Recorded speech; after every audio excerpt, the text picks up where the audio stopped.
Good morning, good morning. Can everybody hear me? Awesome, very good.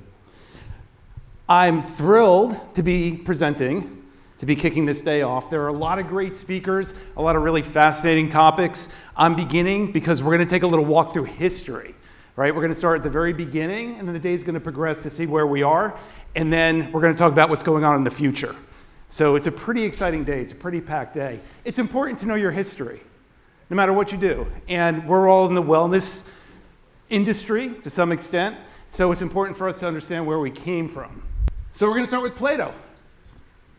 Plato's going to start us on this whole journey, and Plato told us, I'm just getting used to the confidence monitors over here, lack of activity destroys the good condition of every human being, while movement and methodical physical exercise save and preserve it. I think you guys are going to be pretty amazed at the insight the people from the ancient world had about health and wellness.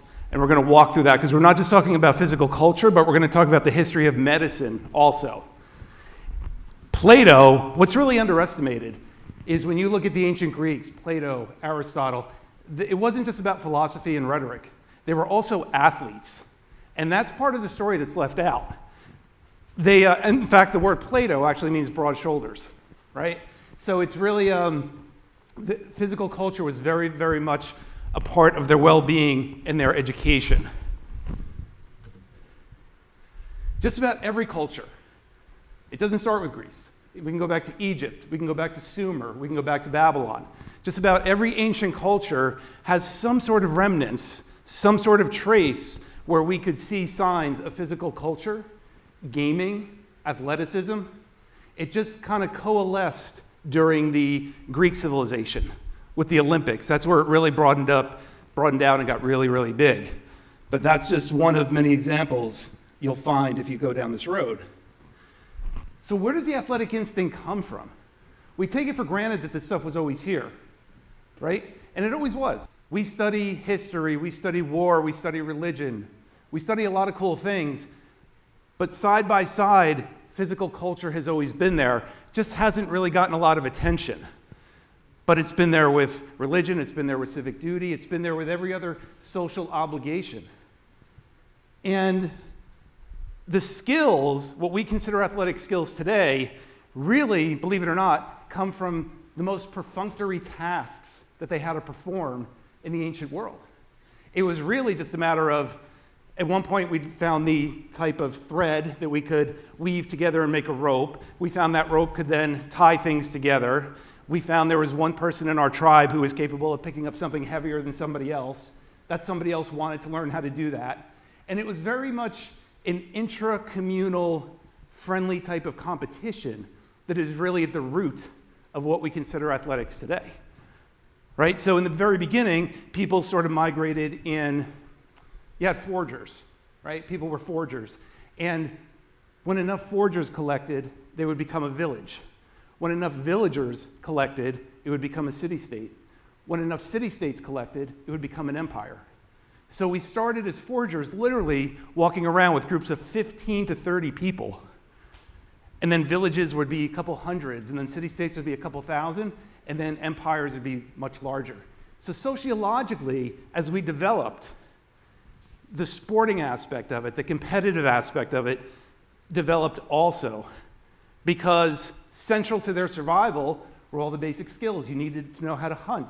You needed to know which berries were poisonous, which ones weren't, right? You needed to know how to start a fire. So it really was about, can I do this better than you? And then certainly central to that was the idea that there was a concern about being invaded, right? So the whole physical hand-to-hand combat, boxing, wrestling, really started intracommunally.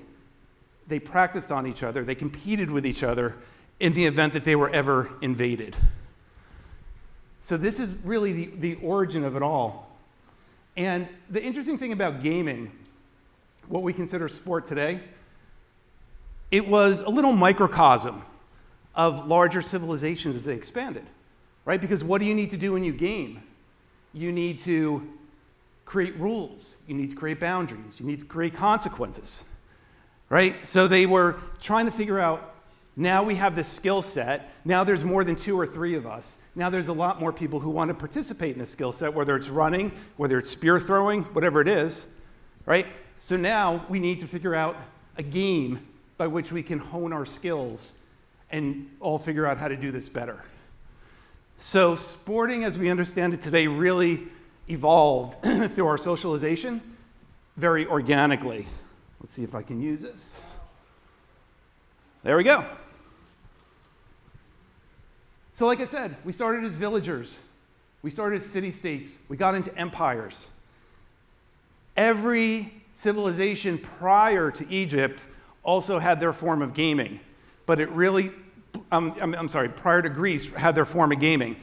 But in the Greek civilization, it really blew up because Greek was one of the biggest civilizations at the time, and they took this whole sporting thing to another level. So the original, it was the first time in history that gaming, as we know it, scaled to such a huge range. And the original Olympics really just started out in 776 BC. And it was really nothing more than a running race. It was literally, everybody would just go down to the area and watch people run in sandals or barefoot, and it was really the only game in town. It was the only thing to watch. So as it evolved, it went from running, and then it went to spearing, and then it went to, thank you, appreciate it. And then it went to discus throwing. Like all these other things were added year after year after year, but it was basically a foot race in the very beginning. Not much to really speak of. These slides, blown up this big, maybe they're easier to see from back there, but you can even see as they're running, they eventually added their gear. They eventually got to the point where they ran with their swords, with their shields, because it mimicked what they might have to do in battle. So it made sense to replicate that. So running went from a straight race, literally, to almost like an obstacle course in gear. And that gear was no joy to wear, believe me. Okay, and here we go. And here are the signs of them. Everybody see this? Okay, the discus, throwing, just basic throwing, right? We had to throw rocks at our opponents, at food we wanted to hunt.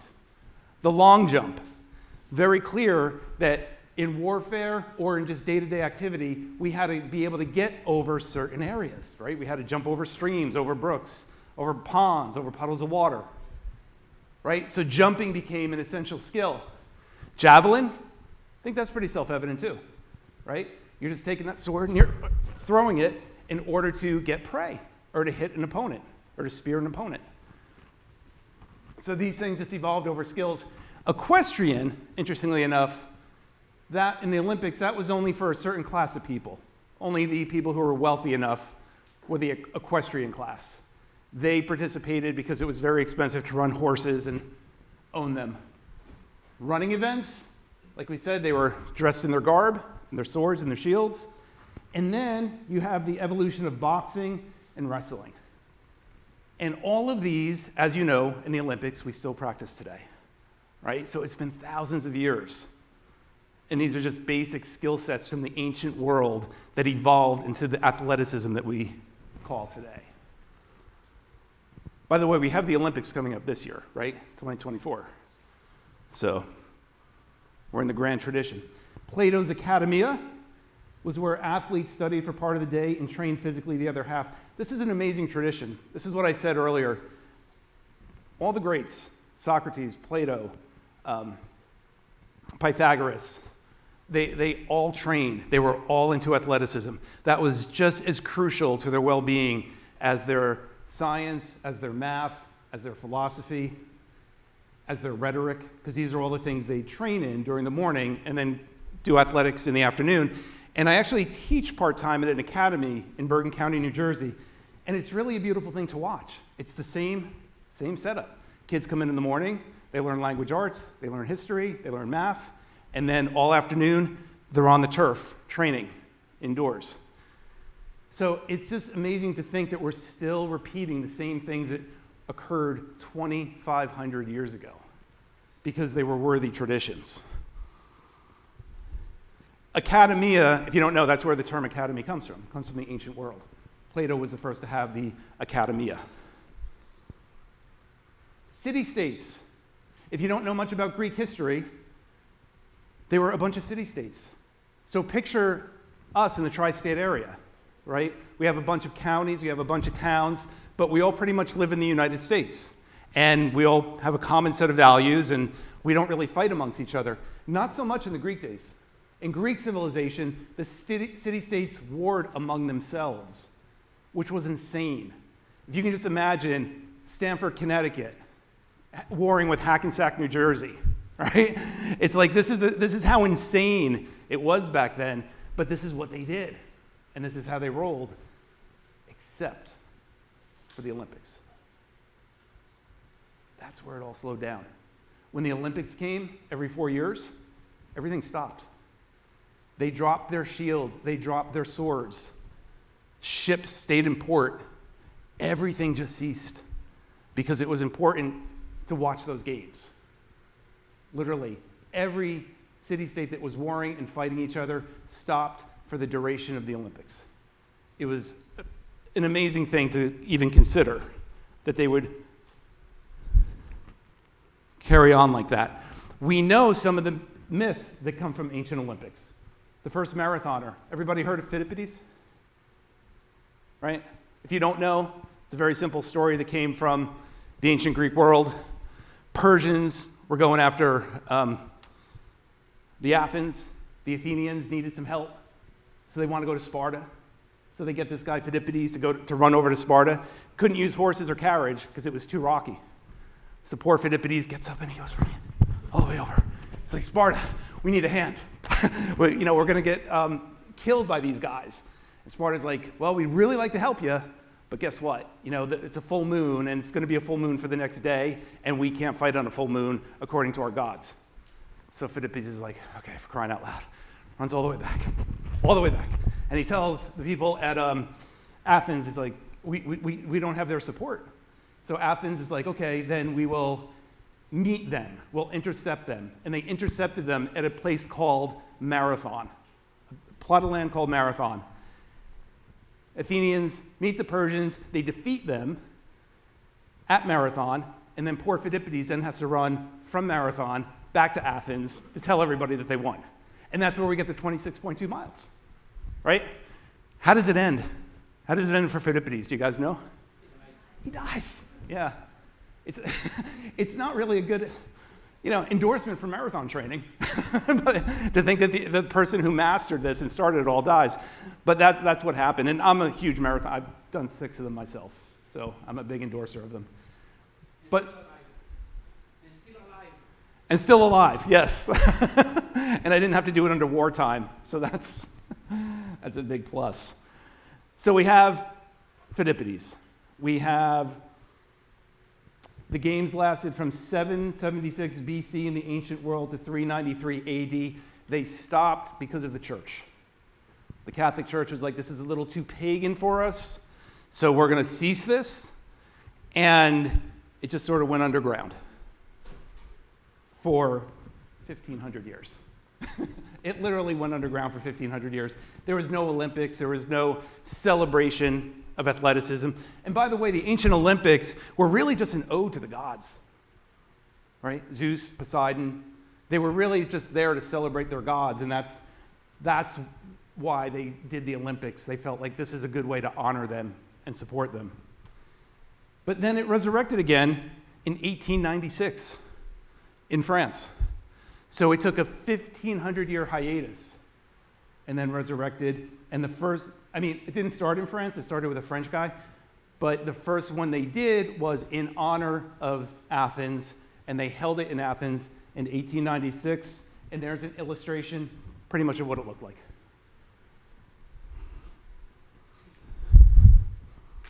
Sparta. I lost this picture somehow in the translation, but that's okay. Important to sort of understand the Spartan culture.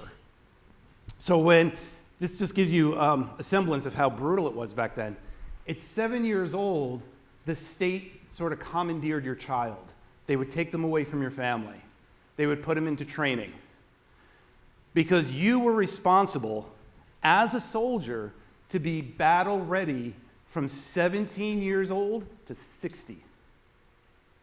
So imagine that. Imagine getting to like 57, 58, 59 and thinking, whew, I made it. And then a war breaks out, and at 60 years old, you got to take up arms.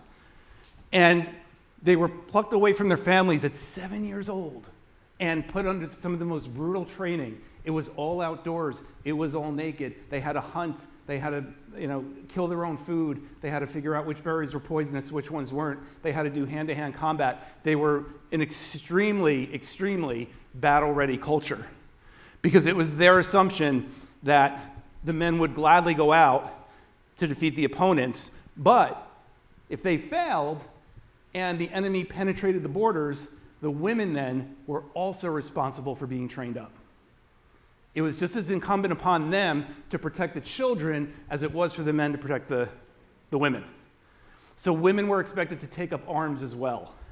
Because if they got through the border, if they got through the men, if they got through the women, those children would then be plucked away and they'd be raised in the opponent's culture to be soldiers for them.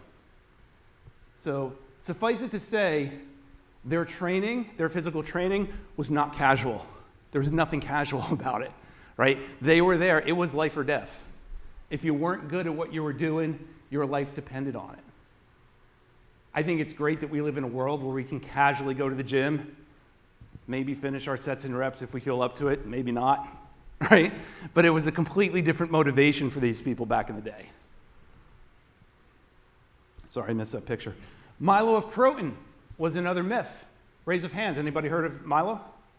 Okay. The first recorded, supposedly, example of progressive training. Milo, if you don't know, was a wrestler, and a really, really good wrestler, even as a kid. But he wanted to be better, and he wanted to be stronger. So what he did, in effect, was there was a calf, and he would put the calf on his back. And he would run and train, squat, lunge, do all the things with the calf. As Milo grew, the calf grew, and by the time he was, let's say, 25, 30, he was a big, huge, bulking man. He was able to carry a full bull on his back. Right? So it really is the first recorded history of progressive training. That's what we do today. We start with small loads, commensurate with our ability to lift them, and we progress over time. And Milo suffered a tragic death. If you don't know how he died, he was literally tearing a tree trunk apart and got caught in it. And he couldn't quite get out. And then he got surrounded by wolves, and the wolves wound up eating him. So it was quite a tragic demise for somebody who was so heroic. Arete comes out of the Greek tradition. If you don't know that phrase, excellence, full potential, high standard, moral, virtue. It was understood in the Greek civilization also that your physical conditioning was an expression of your virtue. If you were fat, if you were slovenly, they looked at you as an unvirtuous person. That's how seriously they took all this. So arete is sort of like, we call it the zone, right? People in the eastern part of the world call it Zen. It was kind of just your perfection of excellence, your being in the moment, your practice, and your perfection of that practice. And that came from the god Arete. Nike. Do you guys all know this story? All right. If you don't, maybe some of you are wearing Nike now, but it comes from the Greek tradition. It means victory. It's literally the goddess of victory. And that's when they started Nike many decades ago. That's what inspired them. And that's where that little swish emblem actually comes from. Socrates tells us, it's a shame for a man to grow old without seeing the beauty and strength of his or her body is capable. They were dialed in. They understood this. They didn't have the science, the data, the knowledge that we have, but they were doing far more right than they were doing incorrectly. And that's, as I studied this and got deeper into it, it was pretty mind-blowing to find out how much they had right. We're going to take a dip into medicine, ancient medicine. You guys ever hear the term humors? If you guys are anybody studying medicine may have heard it, right? Humors are just another word for fluids in the body.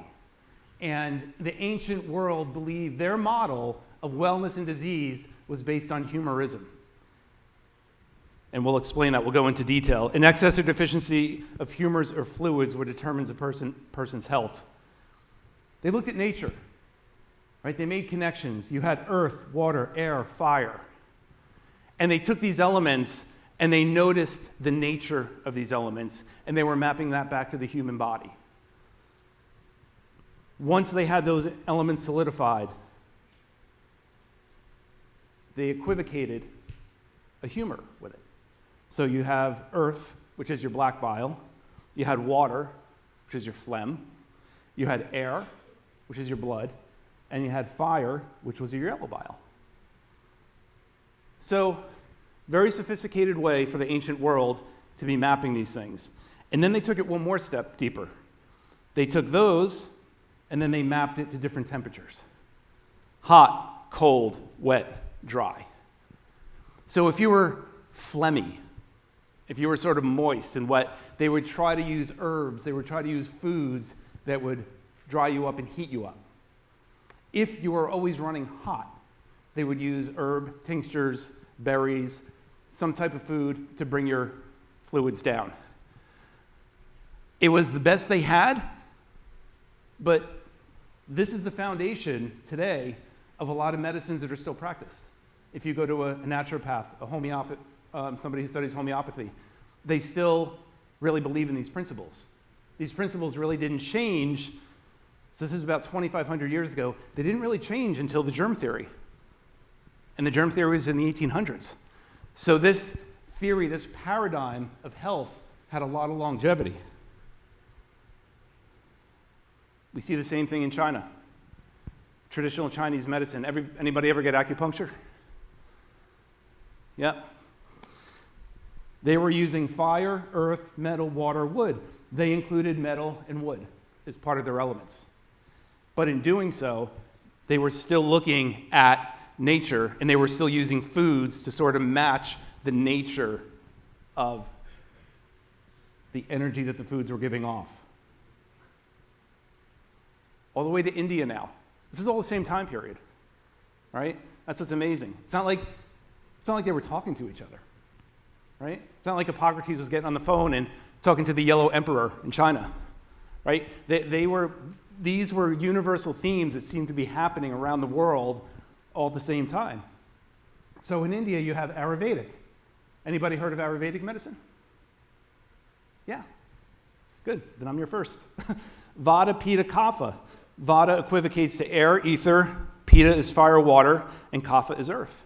Right? So all around the world, you have these principles that seem to be universal. And then you have Hippocrates. Any of you who might go into studying medicine, become physicians, we still, 2,500 to 3,000 years later, practice the Hippocratic Oath. That's still a part of what physicians take when they finish their degree. Anybody know what the first axiom of the Hippocratic Oath is? First, do no harm. Right? First, do no harm. Work with this person. Figure out what's going on. Give them a little bit of this, a little bit of that. Do not hurt them. All right? And it's wise enough to have lasted almost 3,000 years. Hippocrates was interesting because he was really the first one. Back in the ancient world, they always blamed gods for everything, even your disease and your sickness. Hippocrates was one of the first people of the ancient world, and I'm sure there were many others, but we start with him. But he was the first one to really start taking data. Talking to people. How much sleep you getting? How much alcohol you drinking? Are you getting down to the ocean? How much exercise you getting? How much sex are you having?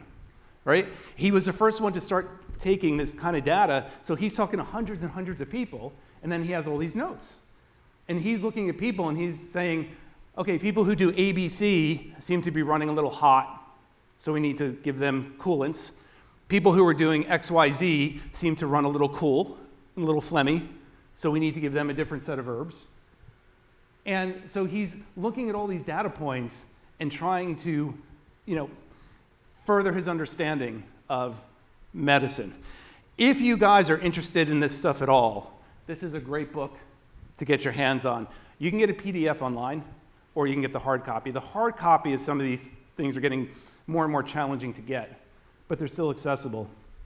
The Hippocratic Corpus, collection of 60 medical treatises collected around the late 5th century to the early 4th century BC. You read this, it'll blow your mind, right? We're talking about humors, we're talking about all these things, but these corpuses, they go into joint manipulation, right? They go into things that you wouldn't think that they were even thinking about back then. So they were very, very advanced in terms of their understanding of medicine, and it was all trial by error, trial by fire. It was literally the Wild West of medicine back in those days. He believed movement and exercise was an efficient way of balancing the 4 humors, right? So, yeah, we can give them foods, but guess what? Movement does it too. And we know this to be true, even in modernity, right? We know that movement is good for your circulatory system. We know movement's good for your lymphatic system, right? So these connections they were making back in the ancient world were phenomenal. And he quotes, if we could give every individual the right amount of nourishment, exercise, not too little, not too much, we would have found the safest way to health, right? It's like the Goldilocks formula. But that's advice that hopefully your doctor would still be giving you today, right? It's very sound. Into the medieval era. Can you guys see that slide okay? I'll let you guys call it out. We're now in the 14 and 1500s. What kind of training are they doing? The guy on the far left, he's doing what?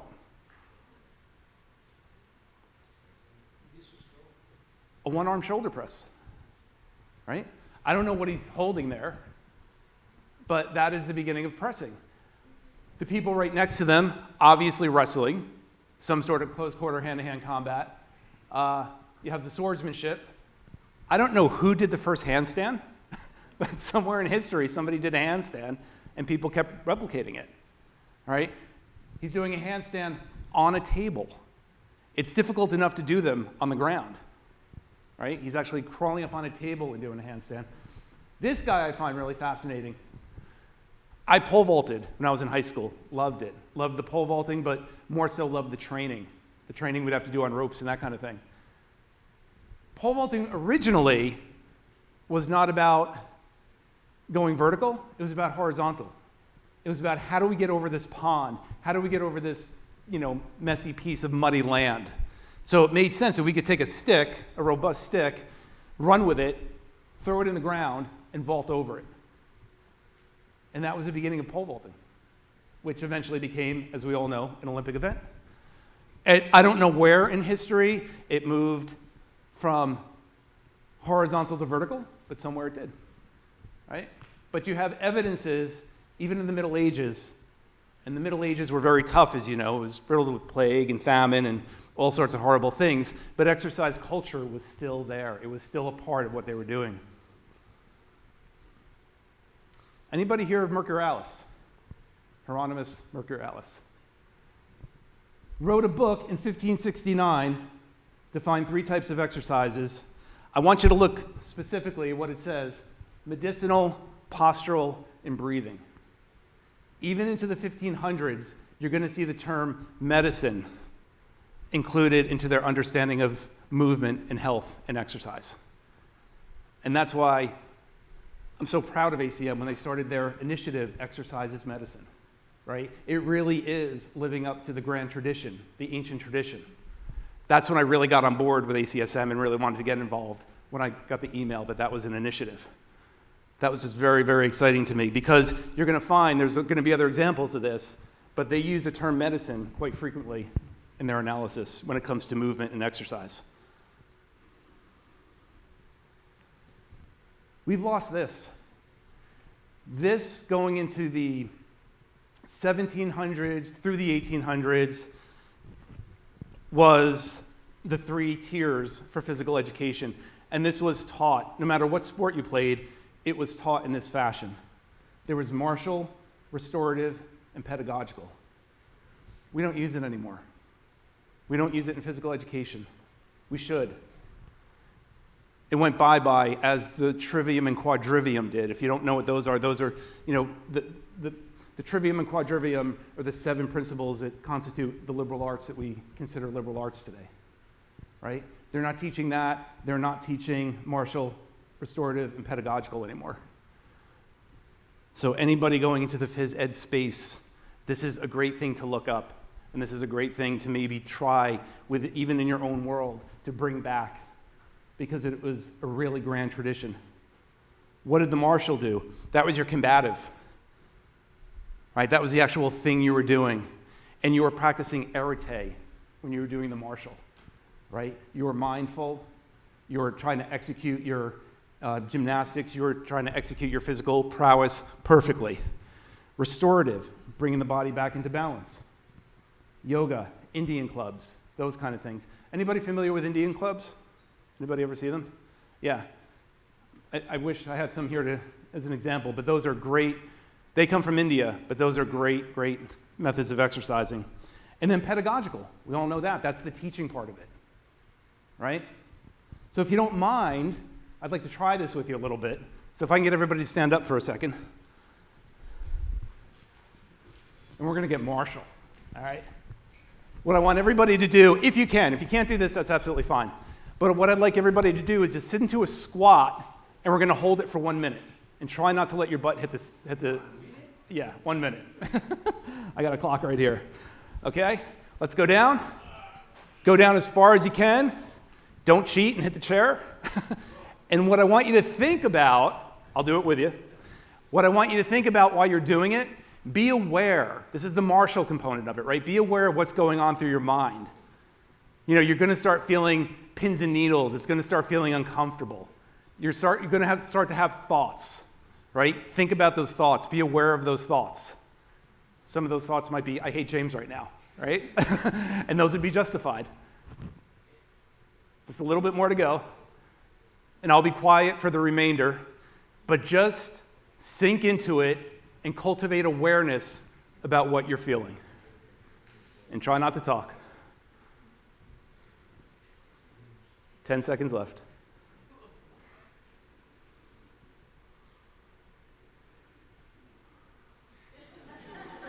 And relax. Now, before you sit down, shake it out. Okay? In a very oversimplified fashion, the squat was your martial, the shaking out was your restorative, and your pedagogical was my instruction. Right? So if I'd go around to each one of you to make sure you're doing a squat perfectly, that would be a more refined pedagogical approach.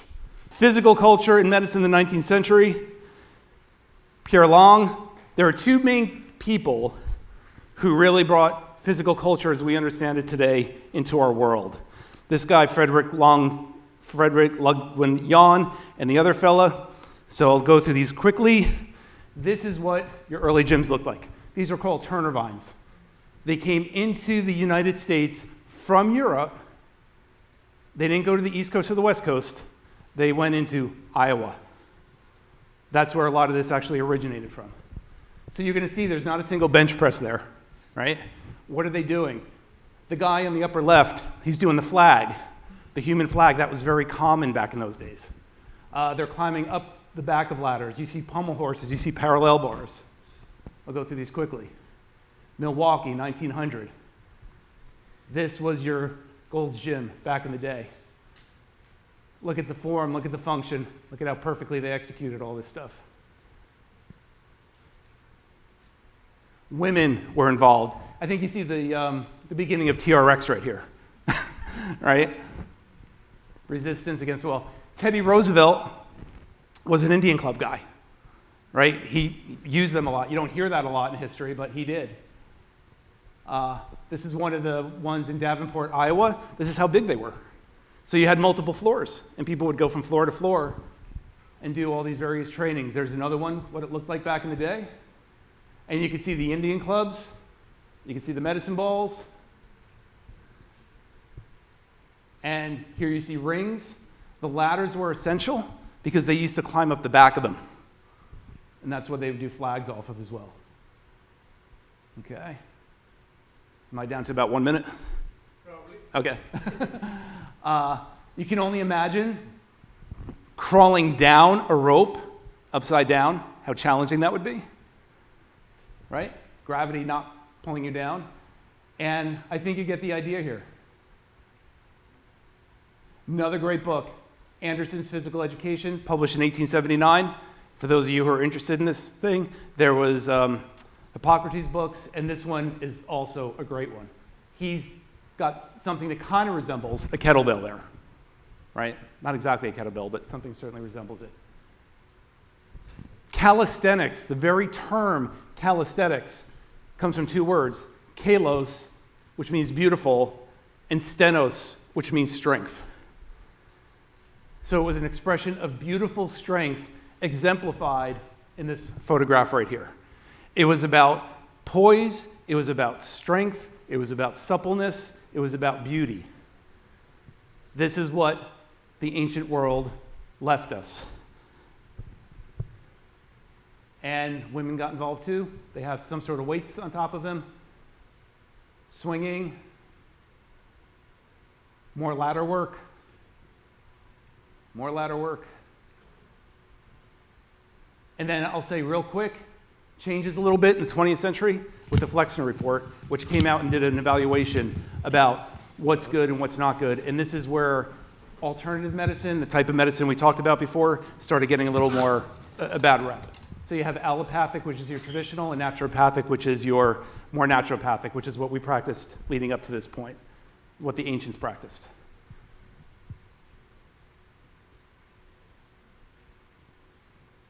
You see it in the Saturday Evening Post, you see it in all sorts of local cartoons.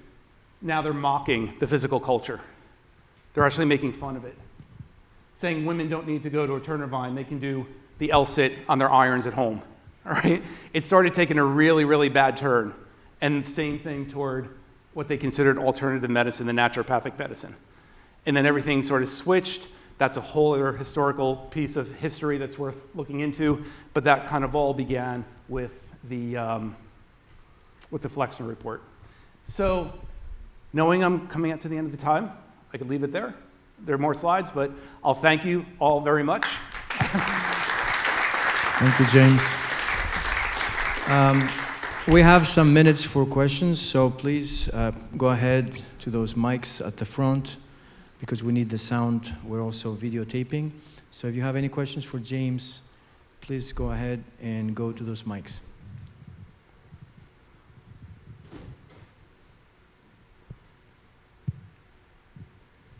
James, I have a question for you right here to start you off. Good, please. So you know we have a lot of undergrad students. Mm-hmm.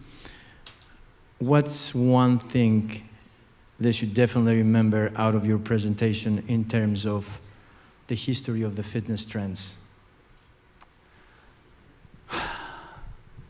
I would say, and I'm not anti-drug, pharmaceuticals have done miracles, absolute miracles, but I would say especially for younger people, if you are faced with a condition, there's a whole naturopathic world out there that's worth exploring should you have the time, should you not be, should it not be a life or death situation, right? And that includes homeopathy, traditional Chinese medicine.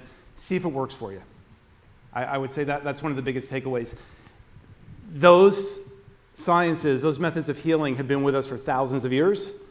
The more allopathic model, 100, 150 years, right? And I'm not saying it's absolutely going to work, right? But I'm saying it's worth looking into if you find yourself in a predicament. That would be one of my takeaways.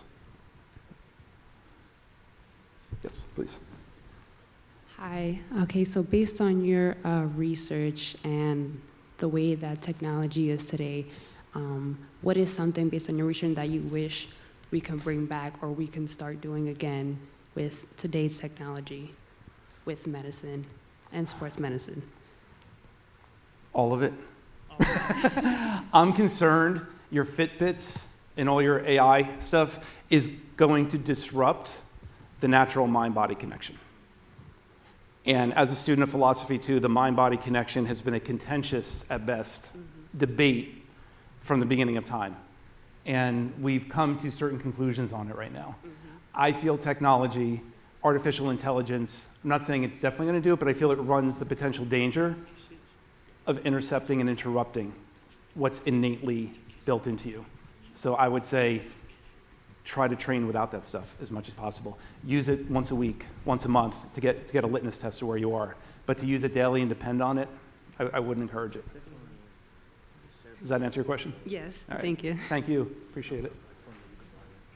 Hi, Yes, just sir. to give there's a book called Unplugged by Dr. Andy Galpin that you may find interesting that talks very much in line with that. Awesome. Hey, Unplugged. technology is useful, but we can also learn a lot by just kind of being mindful. So thank you. Yeah, no, thank you. Appreciate that. Yes. Thank you. That was so enjoyable and informative. Thank you. So given what are your thoughts on just even phys ed in school and the sort of, I know in a lot of schools now they have moved away from dodgeball, Yeah. right, when I was growing up, and into really individual fitness as a life skill, but maybe have lost some of the sport or the integration, or I don't know. What are your thoughts on maybe how it should be?